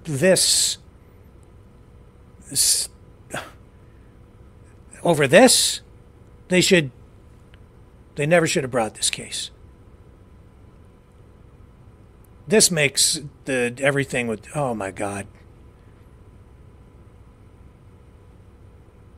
This could tear the country apart. They throw him in jail, right?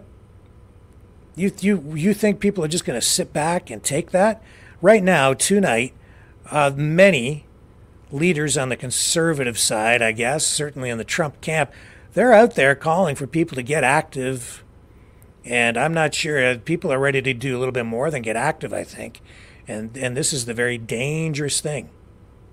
Extremely, extremely dangerous. People saying, it's time. What does that mean? And a lot of people flying American flags upside down all across the United States. We've been seeing it happen in Canada regularly since the pandemic, the lockdowns, and a lot of people within the freedom movement still flying a Canadian flag upside down. Now, that is something that since Trump's conviction, many Americans have started doing that too. I have compiled this montage for you. It's a collection of videos and social media posts to show you how distraught people across the country are right now because America is under attack. Flags are appearing in some places as well as in some social media posts. It symbolizes a nation in distress.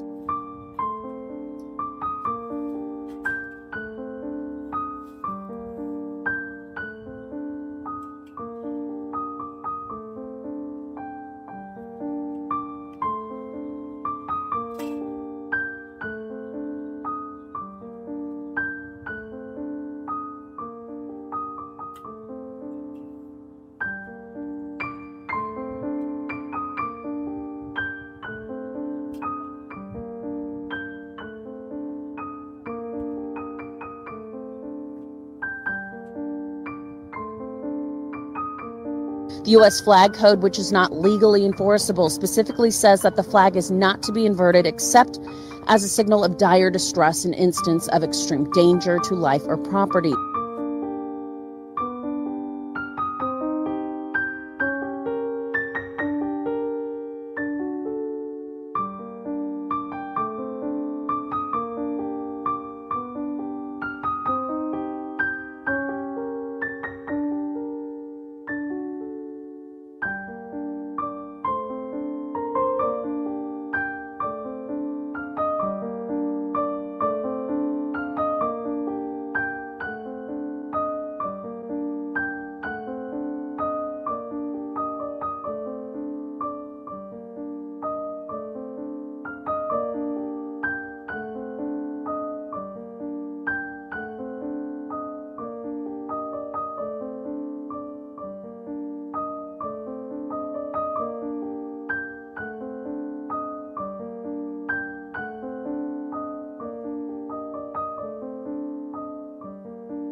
The New World Order.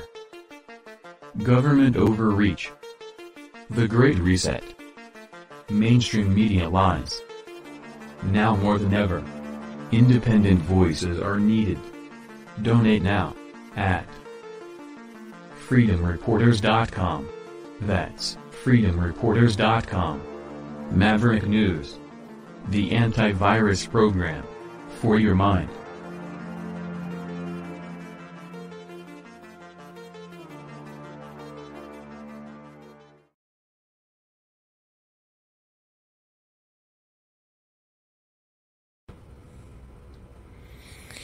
Okay, I'm back.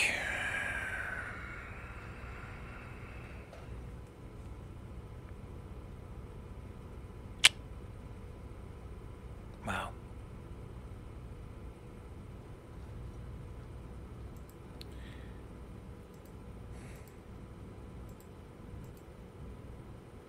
It's just discouraging, isn't it? Just so discouraging. How about this? How about we just shift gears? How about we get into some true conspiracy stuff for a little bit? Yeah, let's do that. Okay, you ready to do some true conspiracies? I have that National Enquirer that I went into the future to get because I got it before it was supposed to be released. So I had next week's news a week before. But now so much time has gone on that it's actually passed. So now it'll be back to the past so that I can bring you the news that I had from the future. But it's still relevant. It's still okay. Here's this week's installment of True Conspiracies.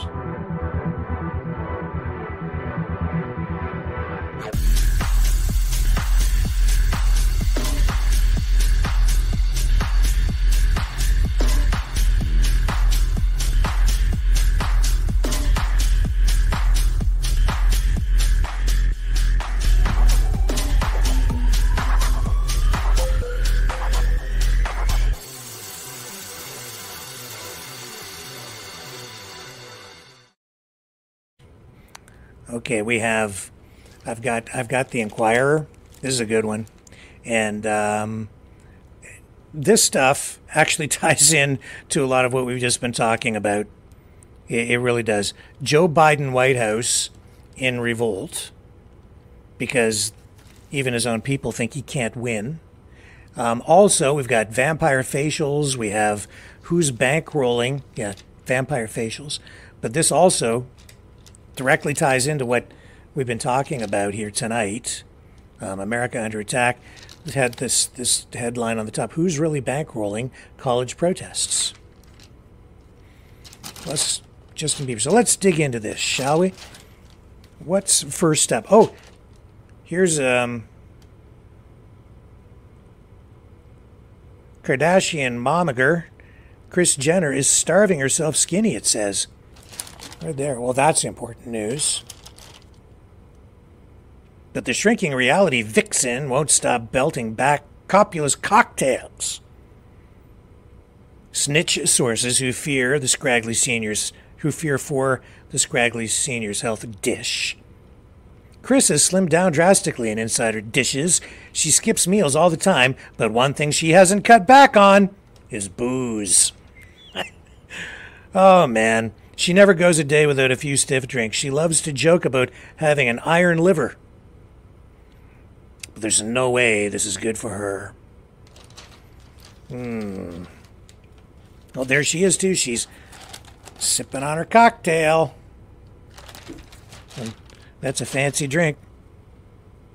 What is it? It's got a little green in the bottom there. I don't know what kind of drink that is. The green Slimeroonie. Anyway, enough of that. Millions at stake as Harry digs deep in toxic new tell-all in Harry's war of words. The Enquirer loves to talk about the royals, don't they? Loose-lipped Prince Harry is gearing up to dish even more royal dirt in a sensational sequel to his blockbuster memoir, Spare Sources Squeal. Princess Diana's second-born son is emboldened by the success of his poison pen tell-all and the promise of another massive payday. But he's also feeling immense pressure to top the tomb by pulling back palace curtains even further. Insiders snitch, so we'll have to stay tuned for that. And we saw this week as well, Justin Trudeau's former main squeeze, Sophie,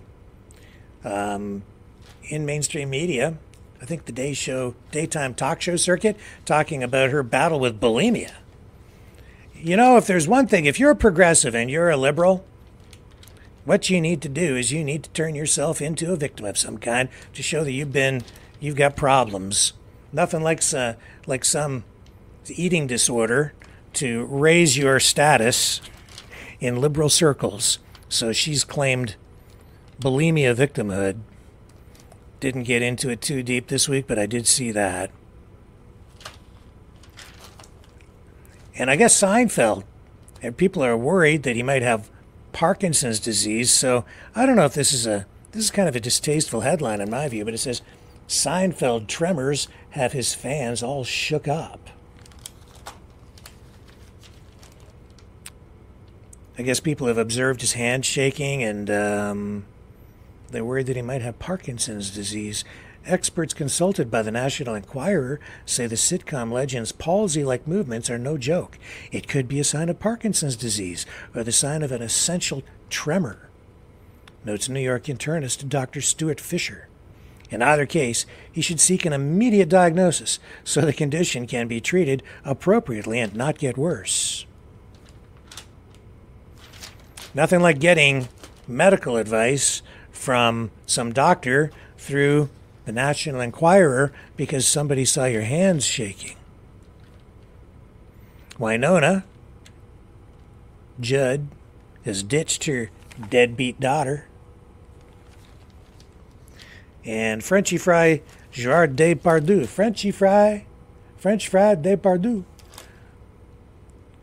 Enormous French cinema star Gerard Depardieu has been dogged by rumors of sexual misconduct for decades, will finally face trial in October for alleged assaults on 2 women he worked with on the 2022 film Les Volets Verts.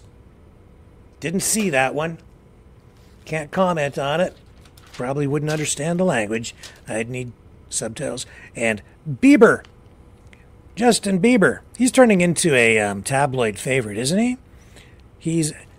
It's a Bieber breakdown. Last time we talked about Bieber, we talked about his baby, which is on the way. The Bieber baby. And now it's the Bieber breakdown. He's having a Bieber breakdown maybe because of his Bieber baby. Pop singer Justin Bieber cried himself a river in a couple of Instagram photos, and the now viral meltdown has shocked both fans and loved ones who are considering an intervention to save the former boy wonder from himself, say sources. The mood hitmaker, who's now 30 years old, can you believe that? He's getting up there. He gave no reason for the tears in his alarming post, and there were no captions. But people who follow the Biebs' life see the photos as a cry for help amid chatter. His wife may be pregnant. So all you got to do, man, if you want a video to go viral, is just cry. Don't even have to say anything. Just weep. I guess that, too, if you're on the left, will score you some points with the progressives. Jen's Burger Baron is on back burner. Lovebirds fear marriage will ruin everything. Jen's Burger Baron. Who's the Burger Baron? Jennifer Garner has coupled with John Miller for years. Lovebirds Jennifer Garner and John Miller are madly into each other, but both are having their share of wedding jitters ahead of planned summer nuptials. And sources squeal they're seriously considering calling the whole thing off. Oh well. Oh well. Now here's the story that goes right back to what we were talking about. China funding campus crisis. I told you. Intelligence experts reveal Beijing is out to destabilize the U.S. What did I tell you?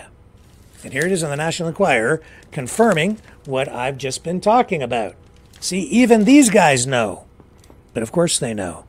They always have next week's news today, just like we did. I went into the future and got this. It's now the past. China's ruthless government is secretly fueling the explosion of radical pro-Palestinian riots at America's colleges in a nefarious effort to cripple the U.S., intelligence sources tell the National Enquirer. The increasing chaos at some of the nation's most prestigious campuses is being meticulously organized and directed behind the scenes by thousands of sleeper agents disguised as students who were long ago dispatched by China's communist spy network, Tipsters, rather. Same thing. Retired U.S. Army Major General Paul Vallely is calling for an investigation into the widespread protests, which experts say have flared after the foreign agents took advantage of swelling criticism over Israel's war against the Palestinian militant group, Hamas. Chinese have been going into our universities for decades using students whose tuition is paid for by the Chinese Communist Party, the incensed former military man tells the Enquirer. They have roots in these different universities where they can influence and fund uprisings such as the ones you see now. The Chinese are trying to destabilize America through cyber attacks and through these targeted types of propaganda campaigns. As the Inquirer reported in 2020, sources claim nearly 8,000 Communist Party operatives from China's People's Liberation Army were unleashed on America's top universities and research centers to steal intellectual property, with most of these people, I don't want to use that word, masquerading as academics. I'm not going to use that word that they put in there because I don't think that's appropriate. Security expert Dr. Jim Garrow believes the same moles are also being tasked with sowing social mayhem, and they're getting away with it because do-nothing school officials are lulled into complacency by cold, hard cash. Yes, we know that the Chinese government dumps millions and millions and millions of dollars now into these universities. Confucius Institutes, ever hear of those? Yes. It's not just China. I'm telling you that Iran is actually actively involved in this, and I showed you leaked correspondence between Iranian officials talking about exactly doing this. I showed you those documents. It has to be 3 or 4 weeks ago now. I told you. Let's move on. Kim Kardashian, vampire facials linked to HIV. Vampire facials. Bloody vampire facials, a gory beauty therapy popularized by reality babe Kim Kardashian and her celebrity cohorts, have been branded as potentially deadly and dangerous after the U.S. Centers for Disease Control linked the age-reversing injections to at least 3 cases of HIV. Ugh. How can this possibly be good for you? This is like face bloodletting, essentially, I think. And I guess this investigation shows some of the facilities involved in this practice, vampire facials. They have discovered that some of the instruments used, the needles and tubing, etc., some of it's contaminated. They're not properly cleaning some of this stuff. And as a result, they're saying that they've had confirmed cases of HIV transmission. So they're warning people. And here's the story about Biden's staff in a pure panic, because they don't think he can win, fighting for lives. As President 81 looks like a loser. Desperate White House staffers are drowning in a cesspool of bitter backbiting and attempted coups, as President Joe Biden's slipping poll numbers spark fears they'll all be unemployed if the 81-year-old fails to win a second term. The atmosphere has become toxic, an insider says. People are acting like rats on a sinking ship, scurrying for cover and a way to save themselves. It's a wonder anything gets decided or done. This has to be the most unpredictable presidential election in history. You have Biden, who I think some Democrats would like to turf, bring in somebody else. You have Trump, who might end up in jail, and if they're successful, might even be blocked from running somehow using lawfare. And then you have RFK Jr., who might not be able to get onto all the ballots, although he seems to be well on his way to doing that. And he could come running right up the middle and end up being president because these other two guys might not make it to the finish line. Isn't that weird? What a strange election this one is. A little reference here to Hunter Biden living large on daddy's dough. We all know what that's about. Yeah, it's going to be an interesting summer and a fall. Can't wait for the October surprises that always come. What will they throw? What kind of spaghetti will they throw at the wall? And what will end up sticking? I'll tell you this. I think you're going to see so much. You're going to see more protests, more violence in the streets now than ever before. And if you think that, the choice of July 11th as the sentencing date, just prior to the Republican convention, think again, man. I think they're going to throw him in the slammer. That wouldn't surprise me a bit. I can't say for sure, but I'd say there's an 80 to 90% chance that judge is going to put Donald Trump in jail. And I'm seeing some references tonight as well to polling that suggests Trump has taken a bit of a hit among Republican voters because of the conviction. Some people saying, a slightly larger number of people saying that they might not vote for him because of his conviction. So it's not a good look on him. It's not a good look on the country. And yet at the same time, that huge amount of money raised. And I think the people who are behind him are more firmly entrenched than ever. Ultimately, I think this will end up helping him in the polls. Will it translate into victory? I don't know, because you've got this whole RFK Jr. element in there, and I can't say for sure which side he's pulling from more, who he's going to hurt more, help more. I would say right now, he's hurting Trump the most. I think he's pulling from the Trump side. Polling would suggest otherwise. I think the polls are wrong. I think that he appeals to the Trump side because they're both populists, ultimately.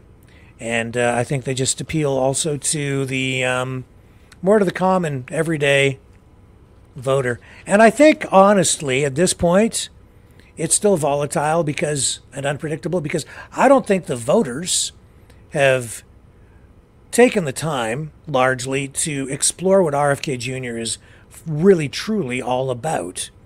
And I think that you'll see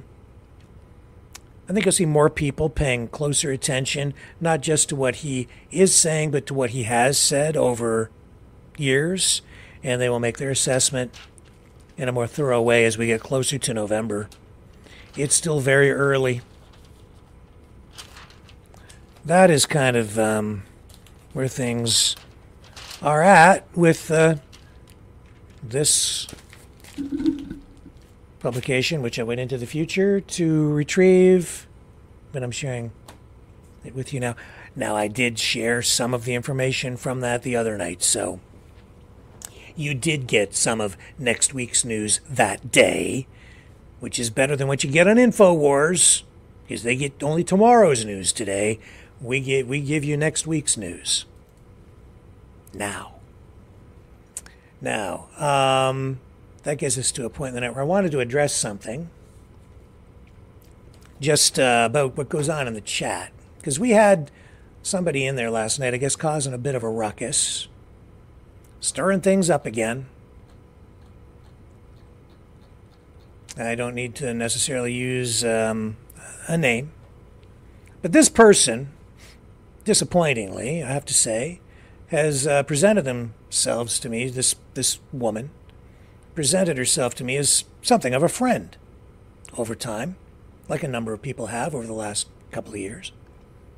And yet last night, again, and this isn't the first time, this person was in there attacking me. That's fine. You can disagree with me. You can even insult me. You can sit there and kick me in the shins. I'll put up with quite a bit of that. And I have. I have to say, very disappointing, though. This is a person I thought has been a friend. It's not the first time she's done that. I see sometimes what goes on in there. I've seen her do it before, and then she comes back around, and then she's my friend again. It's very strange. The person has also, honestly, in conversations, called me up and has been very critical of other people as well. I think trying to sort of score points with me, thinking that these people are people I have something personal against or whatever, so she's like trying to butter me up by insulting other people. That's not the case. It's really,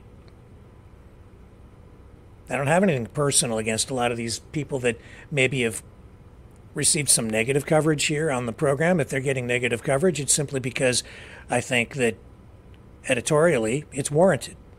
And that is it. It's never been a personal thing.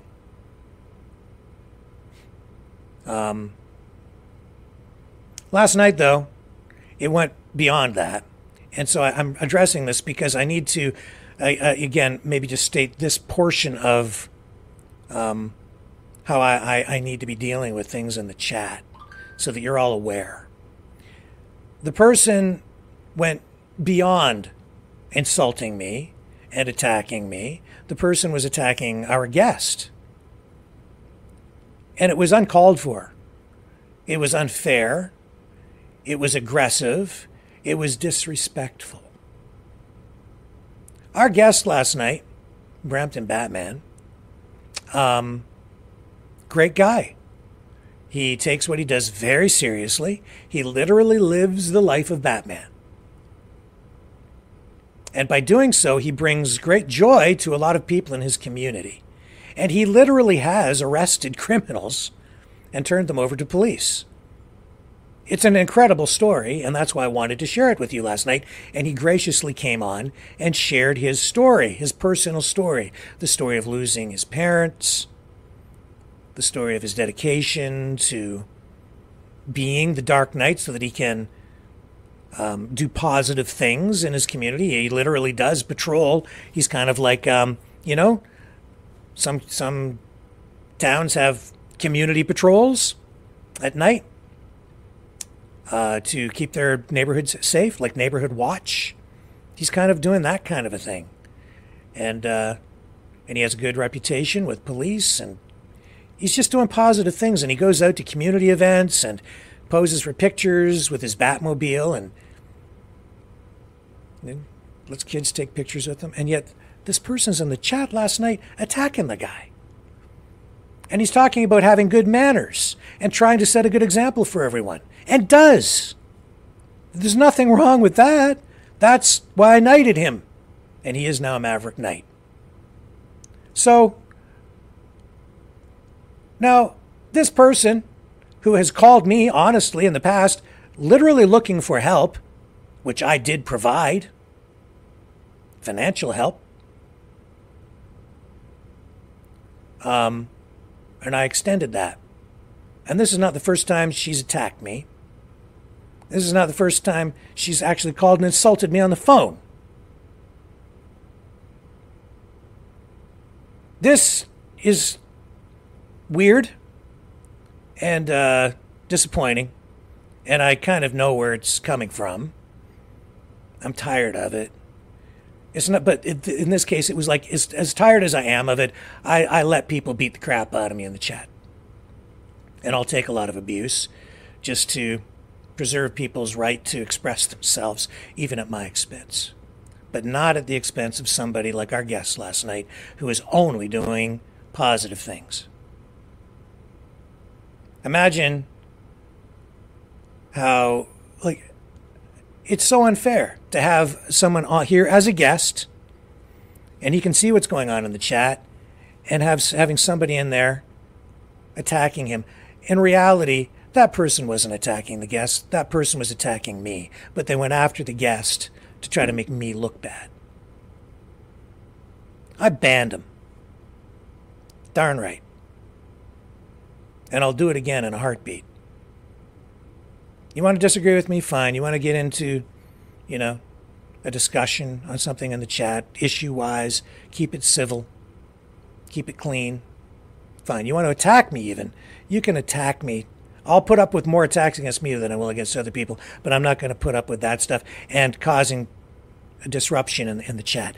That's all that she was doing, and she was doing it on purpose. Again, sort of like walking into a movie theater and screaming at the top of your lungs so other people can't watch the movie. So just to let you know, that person, not in the chat tonight, banned. And I'm so disappointed. Because again, this is a person that I thought was a friend, a person who's come to me for help in the past, happy to help, and yet completely fake, two-faced. A bunch of those people. They're going to have to, they have to live with that. But I'm not going to sit here and live with that. Not when they're doing it at the expense of other people who absolutely don't deserve it. So, anybody else that comes in the chat and engages in that kind of behavior, you will be banned. And I won't wait for my mods to do it. I'll do it myself. I'm all about free speech, but I'm not about people acting in bad faith and attacking people who don't deserve to be attacked. So just be forewarned, if you're in there, that's just the way it has to be. Simple as that. Now, in honor of, to just acknowledge what happened last night, I spent the day putting this together, this Maverick Nights episode. I just titled it this. The storyline was already there, and a lot of the work was done, but I titled it Two-Face. Just because this was top of mind today as I was getting close to deadline. And then I was thinking the Batman thing with Two-Face, right? And then this person attacking Batman. So Two-Face attacked Batman, backstabbing Two-Face. I just thought this was appropriate. So here we are, folks. Our latest Maverick Nights episode. Hope you enjoy.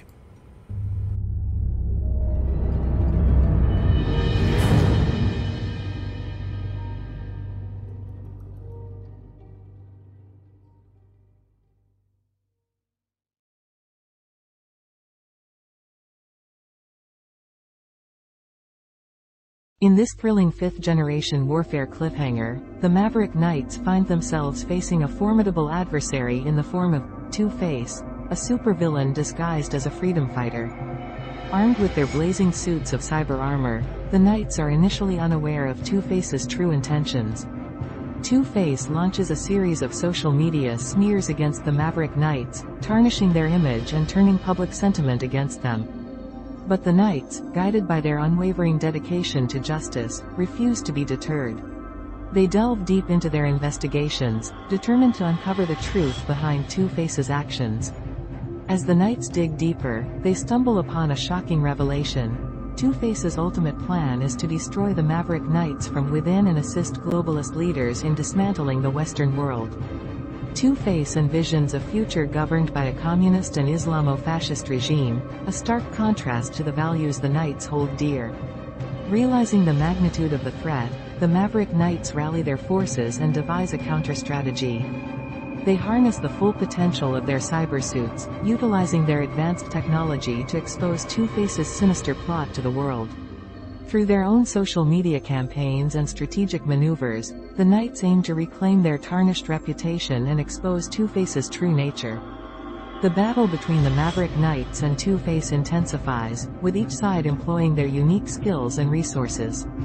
The Knights, armed with their unwavering determination and cutting-edge cybersuits, wage a war against Two-Face's manipulation and deception.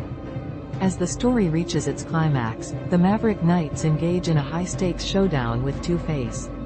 In a clash of ideologies and superior technology, the Knights fight to protect the values they hold dear and prevent the world from descending into chaos. Will the Maverick Knights succeed in defeating Two-Face and exposing her true intentions? Can they restore faith in their cause and prevent the globalist leaders from achieving their destructive goals? The fate of the Western world hangs in the balance as the Maverick Knights face their greatest challenge yet in this electrifying fifth-generation warfare cliffhanger.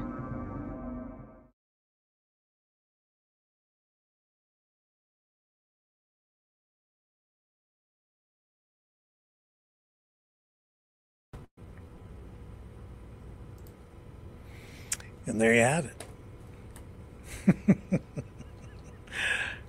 It's a cliffhanger, so we'll have part 2 in the days ahead, and we'll find out if the Maverick Knights prevail in the battle against Two-Face. Now, you guys can support the channel if you like what we do by donating at freedomreporters.com. And yes, I do still have I do have, let me just show you. I think we've got some hoodies left. $60 donation or more, I will send you a hoodie. Just tell me what size you want. This is the only one I have, I think, in gray. Yeah, it's an anomaly. Everything else is black. They weren't supposed to do any in other colors. I also have t-shirts. Well, this is a long sleeve t-shirt. But we have t-shirts, $30 donations or more for a t-shirt. I will send you one of those. Long sleeve tees. I have some of those, and those would be like $45, like concert tees, and they're like really good material too. So they're good. I also have embroidered shirts, Maverick News shirts with embroidered logos like this. If you send $60 or more, I will send you one of those. And if you get the embroidered shirt, I still have, in honor of the Dark Knight, where'd we go? Here we are. I still have some of these. I have a bunch of these different Batmobiles, all the different types. And so you will receive a 1/64th scale Hot Wheels Batmobile collectible. I have some of these Batmobiles, and I'll include that as a bonus if you get the embroidered shirt with a $60 donation or more. And just include your address, what size you need. They're all black. You can have any color you want as long as it's black, and I'll send that along. And we can sure use your help here to keep the operation here rolling along. You can donate there. You can also donate at maverickdonations.com. That'll take you to the Give, Send, Go page, and you can donate there. Now, also, please consider liking, sharing, and subscribing. That costs nothing. If you subscribe over on Rumble, that would be really helpful. We need to grow over there, and we have 3 different YouTube channels that we run on. So if you would consider subscribing there, that would be great. Go check out our Maverick Live channel. That one, we need more subscribers too. And if you do subscribe, please remember to hit the notification bell. And that way you'll receive a notice every time we post a new video. But we are on here every night. I've moved the start time, in case you haven't noticed, ahead by an hour. So the start time has been 7 p.m. Eastern time. I'm looking for feedback on that from people. It's been better for me to start at 7. It's giving me that extra hour during the day to get other work done here, because it's a one-man band around this place. And it gives me more time to prepare the material. I think it's resulting in better quality programs each night. But you give me some feedback. A lot of our viewers are out in Western Canada, so I think the extra hour also gives people in Western Canada a little bit more time to get home from work and then take in the program. Because in some cases, it's 2 or 3 hour time difference earlier in the day for them. And so it's kind of an afternoon program starting for a lot of folks out there. So all that being said, I will be back tomorrow night. Thank you, everybody, for hanging out here. And, I've been calling that person that we had the problem in the chat with them last night, and they haven't picked up their phone all day long. And I'm going to try calling them again to see if we can figure out what the heck is going on, make sure that person is okay, because they seem to have lost their mind last night. And I just want to make sure they're all right, and maybe smooth things over and figure out what the heck it was that set them off again. And I just like to keep the peace and maybe bring them back into the fold as a friend. And I guess the way that conversation goes will determine how part 2 of Betrayal and the story of Two-Face will end up in that cliffhanger conclusion. I will be back 7 p.m. Eastern Standard Time right here tomorrow. Love you guys. Thank you all. Catch you on the flip side.